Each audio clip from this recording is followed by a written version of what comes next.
플러스 경매 김수경입니다. 저는 부산 울산 경남 지역 경매 대행 그리고 경매 교육 일을 하고 있습니다.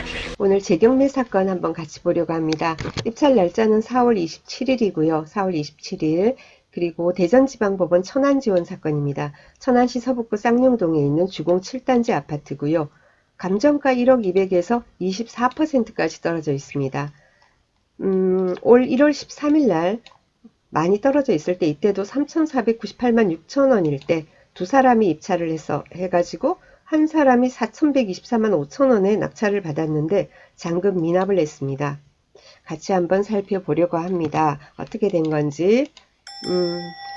등기부 보죠. 등기부 보니까 2002년 9월 3일 날 소유권 이전이 됐고요. 2016년 2월 22일 날 가압류가 들어옵니다. 우리 말소 기준 등기가 될 수 있는 게 압류, 가압류, 저당, 근저당, 담보가 등기, 경매 개시결정 등기, 가압류 나왔습니다. 그 6개 중에 하나. 그러니까 여기가 말소 기준 등기가 되겠죠. 그죠? 그리고 쭉 내려가다가 2018년 11월 30일 보니까 주택 임차권 등기가 들어옵니다. 김모 씨. 1억이랍니다. 자, 그래서 이 부분에 대해서 조금 우리가 살펴봐야 될 것 같습니다. 그죠? 자, 말소기준 등기가 2016년 2월 22일이라고 했습니다. 2월 22일. 2016년 2월 22일 말소기준 등기보다 빠른 임차인이 있으면 우리가 신경을 바짝 써야 됩니다. 그죠? 있습니다. 임차인. 등기부 보시면은요. 임차권 등기는 2018년 11월 30일이죠. 임차권 등기가 들어온 날은 말소기준 등기보다 2년 반 이상이 늦지만 이 사람 이제 임차권 등기한 사람의 대항력은 임차권 등기한 날로부터 생기는 게 아니라 그 사람의 원래 전입한 날짜부터 대항력은 발생하는 겁니다. 그래서 등기부에도 보면은 전입 날짜 같은 게 기재가 돼 있습니다. 전입일은 2012년 3월 2일입니다. 2012년 3월 2일. 말소기준 등기는 2016년이죠. 그리고 2012년 3월 2일 날 전입을 했고 2012년 2월 3일 날 더 빨리 확정은 받았습니다. 그리고 배당 요구 종기일은 2019년 5월 9일입니다. 배당 요구는 2018년 11월 30일 이렇게 돼 있죠. 자, 그런데 경매가 2019년 1월 28일 날 시작이 됐는데 무슨 배당 요구를 그렇게 빨리 합니까? 경매 시작되기 전에도 배당 요구를 하는 겁니까? 라고 생각하기가 쉬운데 임차권 등기권자 같은 경우에는 뭐죠? 어떻게 해서 임차권 등기를 하는 겁니까? 임대차 기간이 만료됐는데도 임차보증금을 돌려주지 않으니까 어쩔 수 없이 임차권 등기를 하고 보통 이사를 가는 경우죠. 임차권 등기를 한다 함은 뭐냐면은 그 뜻은 배당 요구를 한 거하고 똑같이 이렇게 취급을 하게 됩니다. 그래서 임차인의 배당 요구일은 임차권 등기한 날로, 그러니까 임차권 등기권자의 배당 요구일은 임차권 등기를 한 날로 보는 겁니다. 그래서 이 임차권 등기권자 김모 씨의 전입일은 2012년 3월 2일, 확정일은 2월 3일. 확정이 더 빠르죠, 전입보다. 하지만 대항력 발생 시기는 전입일 기준이 됩니다. 그리고 배당 요구일은 경매 전이다. 그죠? 그렇다 하더라도 임차권 등기한 날이 배당 요구일이 된다. 라는 설명입니다. 그리고 보증금이 1억이 있답니다. 1억이 있답니다. 말소기준 등기 2016년보다 전입 날짜가 4년 이상 빠르니까 당연히 대항력은 있죠. 대항력은 있습니다. 자, 이렇게 대항력이 있는 선순위 임차인이 자, 이렇게 배당 요구를 했단 말이에요. 배당 요구를 했다면은 이 사람의 1억에 대해서는 법원에서 배당을 받을 수 있는 만큼 받고 나머지 모자라는 게 있으면은 당연히 매수인이 인수하게 됩니다. 자, 그런데 옆에 뭐 기타라고 해가지고 뭐가 막 이렇게 기재되어 있습니다. 어떤 내용인지 보겠습니다. 이 사람 보증금은 1억이랍니다. 1억. 1억이니까 뭐 소액 임차인 최우선 변제 이런 건 안 될 것이고 당연히 확정일 기준으로 우리가 그죠? 이렇게 받게 된다라고 배당을 받게 된다라고 우리가 보게 되죠. 자, 임차권 등기권자 이 사람 보증금 1억인데요. 어떻게 돼 있냐면은 확정일 2012년 2월 3일 날 처음에 그때는 8천만 원이었답니다. 그리고 그 다음 해, 2년 뒤에 2014년 1월 23일 날 이때 800만 원이 증액이 됩니다. 그리고 2018년 11월 26일 날 다시 1200만 원이 증액이 됩니다. 좀 보기가 힘드시려나요?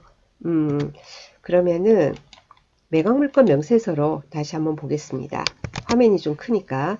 자, 여기 매각물건 명세서 보면은 최선순위 설정에서 나와 있죠? 이게 말소기준 등기입니다. 아까 우리 가압류 찾았죠? 2016년 2월 22일 이 가압류가 그죠? 말소기준 등기입니다. 말소기준 등기보다 빠른 임차인이 있습니다. 물론 지금은 임차권 등기를 하고 이사를 간 겁니다.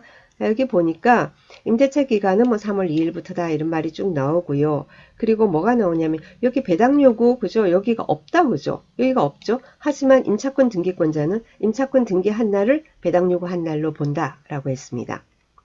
자, 여기 비고란에 보면은요. 김땡땡 씨에 대해서 경매 신청 채권자다. 이 사람이 경매 신청을 한 거예요.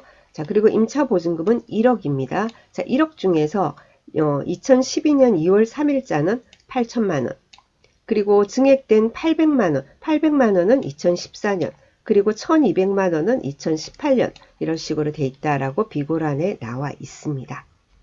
자, 그러면은 다시 돌아가서요. 등기부 쪽에 다시 돌아가서 자, 그러면은 처음에 8천만 원이에요. 만약에 배당을 하게 된다면은 어떤 금액에 낙찰이 됐다라고 가정을 합시다. 낙찰이 됐어요. 그럼 그 낙찰금에서 경매 진행 비용이 빠지겠죠.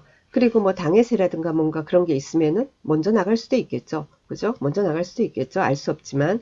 자, 그러고요. 이 임차인 같은 경우에 처음에 8천만 원이었습니다. 그죠? 그러니까 2012년도죠. 그러니까 먼저 여기에서 8천만 원이 배당이 될 겁니다. 그죠? 8천만 원이 배당이 되고 그 다음에 뭡니까? 이렇게 쭉 순서대로 이렇게 나가게 되는데 2014년 바로 이어서 있네요. 그럼 먼저 8천만 원 만약에 이제 배당금이 크다고 가정을 하면은요. 8천이 배당이 되고 그 다음에 증액된 거 그죠? 2014년 거 또 800이 그죠? 배당이 되고 그 다음에 가압류 그죠? 가압류 시작된다. 2016년부터 그죠? 이때부터 해가지고는 뭡니까? 일단은 안분 배당을 쭉 해가지고 그 다음에 이 사람 확정 1200만 원은 확정 받은 거니까 준 물건화 되니까 그 밑에 뭐가 있다면은 또 흡수 배당을 한다든지 뭐 이런 식으로 쭉 가게 되는 겁니다. 자, 그러면은 실제 그러면은 우리가 예상되는 배당표 한번 보도록 하겠습니다. 지금 현재는 너무 많이 유찰이 돼 있죠. 2,449만 원입니다. 2,449만 원에서 전 경매 보증금이 있습니다. 349만 8,600원. 그죠? 지난번 한번 미납했잖아요. 그래, 그거 합합니다. 요거 두 개를 합해서 그리고 나서 경매 비용이 127만 원입니다. 요걸 빼는 거예요. 그러면은 2,671만 얼마 이렇게 됩니다. 이 돈을 가지고 배당을 하거든요. 자, 그러면은 이 사람 8천만 원 먼저 줘. 8천만 원, 그죠? 근데 8천만 원이 안 되잖아요. 실제 배당할 금액은 2,600 얼마밖에 안 되는 겁니다. 그러면은 5,300 얼마가 모자라게 되죠. 그럼 이 금액은 당연히 매수인이 인수하는 겁니다. 자, 그리고요. 그 다음에 또 2년 후에 증액한 800만 원이 있었죠. 당연히 위에 모자라니까 이것도 800만 원도 인수가 되는 겁니다. 자, 그리고 나서 그 다음에 가압류들하고 쭉 나옵니다. 가압류, 근저당 있고 그 다음에 뭐 증액된 뭐 이런 게 있고 1200이 있고 이렇습니다.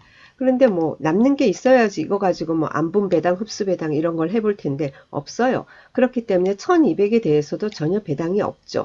그래서 1200도 뭐죠? 인수를 해야 하는 겁니다. 그러면은 지금 임차인에 대해서 인수해야 하는 게 처음에 8천에서 모자랐던 거 그리고 800, 그 다음 1200 이래서 인수해야 하는 보증금이 7300 얼마 뭐 이런 식으로 되는 거죠. 세금에 따라서 약간의 더 플러스가 있을 수도 있습니다. 네, 그렇기 때문에 이런 경우에는 여러분이 많이 조심을 하셔야 돼요. 선순위 임차인 같은 경우에 굉장히 조심하셔야 되고요. 선순위 전세권 선순위 뭐 곁들여서 설명하자면은 우리 선순위 전세권자가 경매 신청하는 경우도 있습니다. 그죠? 그런데 전세권자가 전입을 했다. 그렇게 임차인의 지위를 같이 가지게 되지 않습니까? 그러면은 임차인하고 똑같이 우리가 분석을 해야 됩니다. 그런데 전세권자가 전입은 전혀 하지 않고 그냥 전세권 등기만 하고 전세권만 설정하고 살고 있던 그런 사람이 있습니다.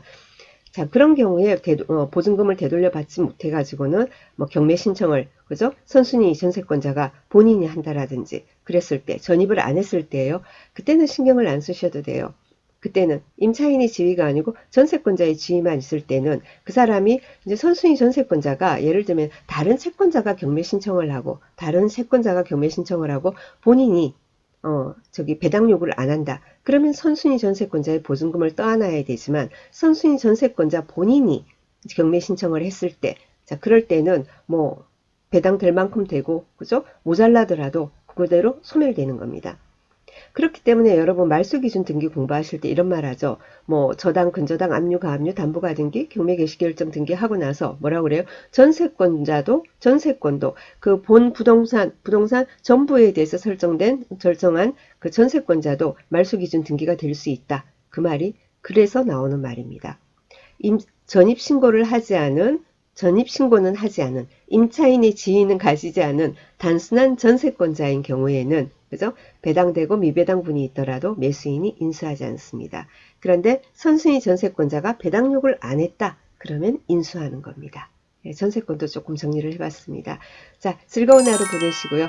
다음 시간 또 뵙겠습니다. 감사합니다.